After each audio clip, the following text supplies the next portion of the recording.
And then I told myself, you know what? I kind of want to push the limits on this because, again, my curiosity.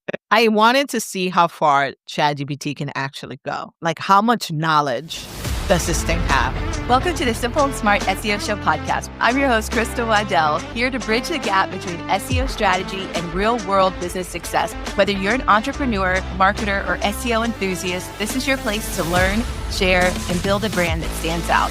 So grab a coffee or your favorite tea, and let's dive into smarter SEO for your business. I'm glad that you're here with us today. I have a new friend. Her name's Ana de la Cruz. I'm calling her Ana, even though most people call her Anna. She came to me highly recommended from the one and only Celeste Gonzalez. Ana, I'm so glad that you're here today to talk about content, SEO, YouTube. But let's start with your journey. Welcome to the show. Thank you so much for being here. And tell us, how did you fall into this world of SEO? Well, thank you so much for having me, Crystal. And shout out to Celeste. Thank you so much for recommending me. I'm so happy to be here. And to answer your question, how did I get started in SEO? Well, I got started in SEO because I struggled to make it in the film industry or TV or production industry after getting laid off from working in radio, Univision Radio. I had to kind of figure out my path. I spent 3 years kind of searching for the opportunity to get into a great studio, to get to a huge corporate media company, but it was a struggle for sure, especially around the rise of streaming services. And so I had to kind of figure it out. And the connections that I made throughout that journey were heavily in the agency side. And so why? Because in media, you got to buy TV spots, or in media, you got to buy radio spots. So who do you buy it from? You buy it from sales teams.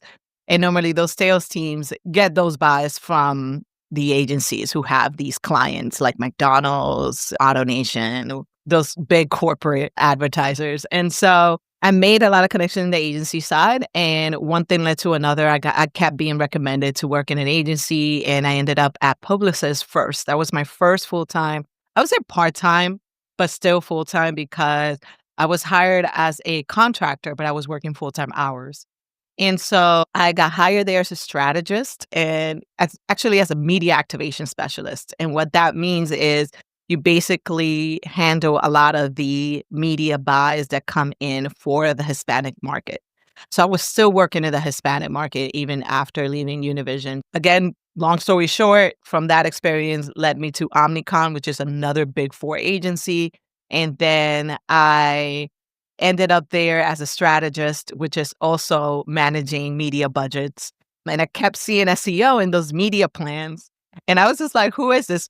Not only did I kept seeing SEO in those media plans, but I also was really gravitated towards that team because they were so kind. They probably were the kindest people in the entire office. It was the weirdest thing. And I was just like, okay, well, they're nice. I also find what they're doing very interesting because I will be sometimes in those meetings. And I was lucky enough that they had an open position for a coordinator. And I had to start from the bottom all over again, which is story of my life. I started as a coordinator, I think it was 2016. And then from 2016 to today, I've been in SEO this entire time and growing and learning and adapting. And it has been an amazing experience. I'm mostly first and foremost a content strategist, but over the years, I have grown fond of a lot of technical opportunities to grow in that space as well. Awesome. And so your formal title is SEO Lead at Chartis, correct? Yes. So as of today, I'm SEO Lead at Chartis. Shout out to the team out there. So what is Chartis and what do you do for them currently? Absolutely. So Chartis is a media agency and we do everything from paid to UX and SEO.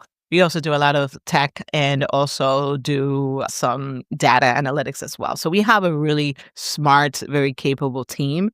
And currently right now with the whole AI world, we're also kind of tapping into finding ways that we can be more productive in that space, but also learning and growing in that space. But our main focus is to bring value to our clients and figuring out what that is, even if it's a new platform like LLM or whether it's a new acronym, a new title we want to give to what we're doing already. For us, it doesn't matter. I think what matters to us is what what works Mhm. in establishing ourselves with our clients there. But we continue to innovate. We continue to provide a high level of quality to our clients. Yeah, that's something I forgot to tell you. We're going to do like a little rapid fire session later, and I'm going to, Awesome. throw some acronyms at you and see which one's your preference. Okay. For sure, for sure. One of the things that you said before we even jumped into the conversation is that there's more opportunities now for SEOs to develop expertise in different areas than before.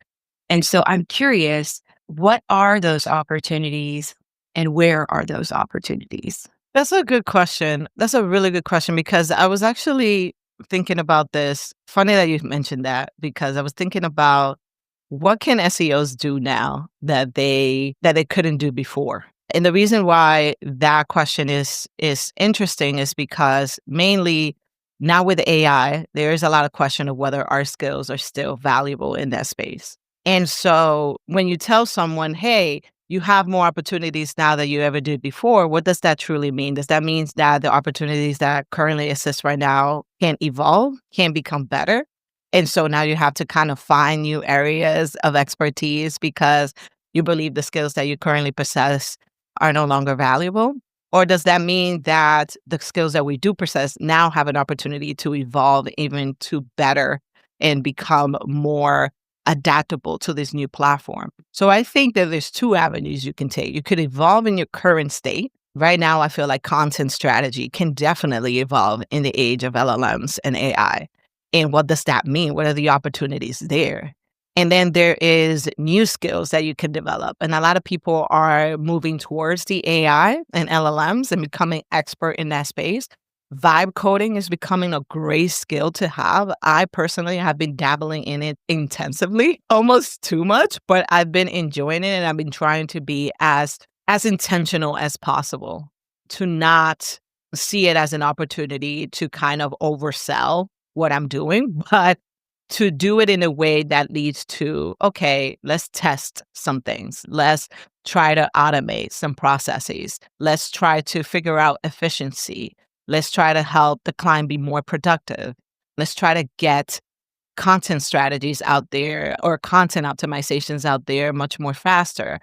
Let's get insights much more faster. So things like that is how I'm thinking of my whole vibe coding experience right now. But I also feel like my current skills in content strategy are definitely going to evolve even to become better. So I don't have to look at what I'm doing right now as like, okay, I already got this. I don't need to worry about that anymore. I think SEOs right now should be looking at their current skills right now and see how those can evolve. How much better can they become now that we have a new platform that is more complex, that is more sophisticated, that doesn't really give us that much data or information that we can really say, hey, this strategy works. A lot of what we're going to be doing in LLMs right now is just testing and trying to figure out what works and what doesn't. So that is an opportunity for you to look at your current skills right now and see how they can evolve and adapt to that, but also finding ways to adapt to other skills like vibe coding. Vibe coding, that's the first time someone has said those two words together on the podcast. So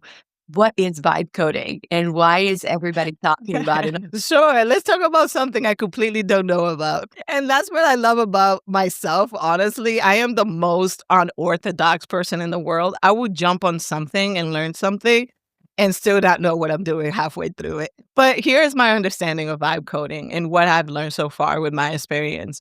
Basically, vibe coding is just you generating code using LLMs or AI. That's basically how I understand it. And based on my own personal experience, how it's been working. You go in and you type in, hey, I want to code for X, Y, and Z reasons. Here is what I'm trying to accomplish. This is the platform I'm trying to run the screen in, whether it's Terminal on your hardware or whether it is a software like Google Colab or Jupyter. You know what I mean? Like that is basically how you communicate with LLM to get you the code, and then you use that code and you tweak it as you go around. That's basically vibe coding. You're not building the code yourself. You're relying on a platform like LLMs to kind of build the code for you. The sky's the limit at this point. And I can honestly say I've been really excited about that process because as a person who's not really on the technical side, I already kind of explained what my true background is and where I come from and where I got started. And having the opportunity to vibe code has given me a chance to understand things that before I had to go to an expert.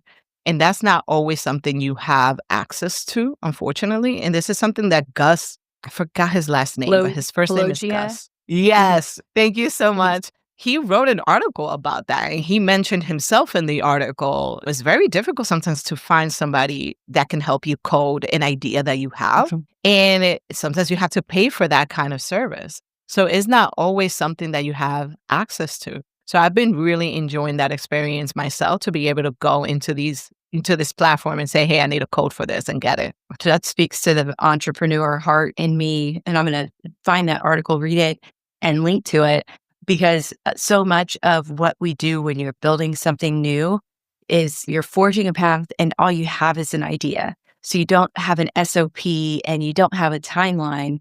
Brainstorming over here is free when I'm doing it with me, myself, and I.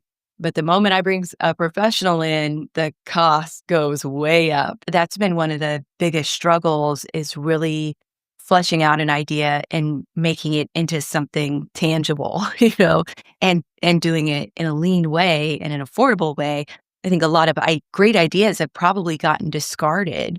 A lot of problems haven't been solved because of the cost associated with solving it. So that's really exciting. And I love this industry. To come up with a name like vibe coding, I mean, that just makes it seem like so much fun, so cutting edge. And I just want to make a t-shirt.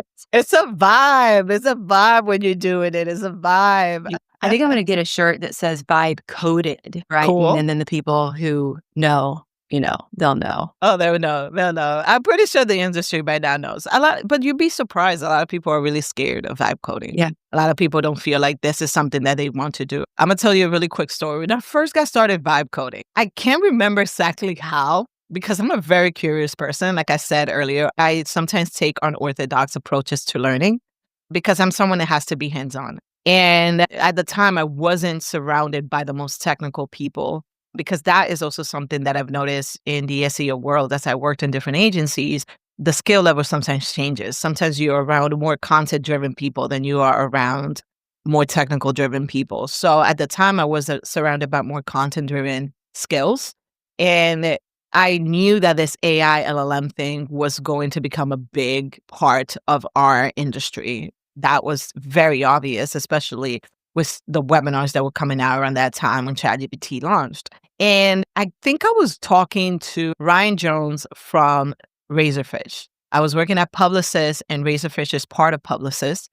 And Ryan Jones, shout out to him, told me, just put the code in ChatGPT, tell it that you want to run it on Google Colab or Jupyter, and it fixes the code for you and you can run it there. I'm like writing it down right away. And I was just like, oh, okay. Oh, you can just do that? And he's like, yeah, you can. If you're not a coder, you know what I mean? He has web developing background, but I didn't. And so he was very encouraging in that way. So I was very happy to have come across him and reached out to him, and he helped me kind of see that perspective. And then that's what I did. And I was amazed at what it was doing. And then I told myself, you know what? I kind of want to push the limits on this because, again, my curiosity. I wanted to see how far ChatGPT can actually go. Like, how much knowledge does this thing have? So I told it, I want to build a chatbot. I want to build something that I could retrieve content from. And it just started telling me what I needed to do. It was daunting, but at the same time, it was so exciting. And I had all the time in the world to do it.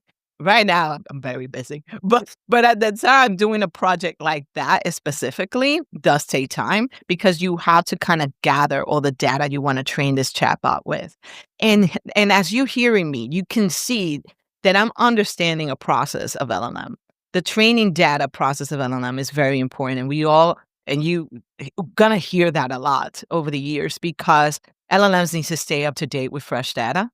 And the fine-tuning that takes to retrain an LLM to have fresh data could be very costly and time-consuming, which is why we're now getting the whole RAG and grounding aspect of it, which now they're relying on these search engines, which is, surprise, surprise, SEO optimized to kind of retrieve a lot of that information. Okay, so, oh my gosh, you just made my brain go Because of course I'm like, I want to tell my story. There's two parts of it that you made me remember. One was, okay, when I heard I could create code, I started doing the same thing. But one deficiency that I haven't quite solved for and remembered to solve for was like doing those updates. Because it's one thing to build something, and it's another thing then to refresh that thing, just like you would content or a blog or whatever, and then make sure that it's still timely and as useful as it was when you first created it. That's something that has been a challenge for me. But I did create like a kind of an interactive thing. People search for senior night gifts, and that's how they find me. I make gifts for athletes. Oh, If they wore like nice. the number 2, their parents will send me pictures and I'll put their pictures all over the number 2. I use Photoshop. I manufacture these letters and numbers, and then I make giant Oh, numbers and I that's ship them all awesome. over the world. That's my business. And so I'm always trying to figure out like, okay, how can I get people to come into my website and make my business, Collage and Wood, synonymous with senior? And one of the things was like a senior night speech. And this is for all my Shopify people out there. So if you can use this, please apply it to your store. But they come looking for some sort of format for a speech. And that's what I created with ChatGPT. You can input the different elements of your person for your speech or your questionnaire or note to your senior and create that. Now, some upgrades to that, I would love to say, oh, you have to give me your email address so that I can send you your finished product or whatever. But right now, there's no, paywall or gateway or anything that's preventing people just from accessing it, which is useful, right? But business perspective, there's things that's come after that where I said, ooh, how can I make this more impactful for our business versus just being helpful? So going back to ChatGPT and then trying to modify that code, it's like, again, going on the never ending to-do list. Yeah, absolutely. I've noticed like with vibe coding, to your point, yes, there is a maintenance that needs to come into it. For example, if you were to ask me, hey, where's that chatbot at right now? It's completed. I did it. It's where in GitHub, and it has not been updated. And ChatGPT went through so many different upgrades. I still haven't run that code into the new upgrades that ChatGPT has made. And I'm pretty sure, even Claude, like I'm pretty sure I can now probably go back and try to figure out how to do that project. But honestly, it was just a way of, it started off with me wanting to test the limitations of ChatGPT. How smart is this thing really? If you are enjoying this conversation, make sure to join us next week for part 2 with Ana de la Cruz. And while you're here, could you give a rating or a review wherever you're listening to this podcast and help us share this information with more listeners? See you next time.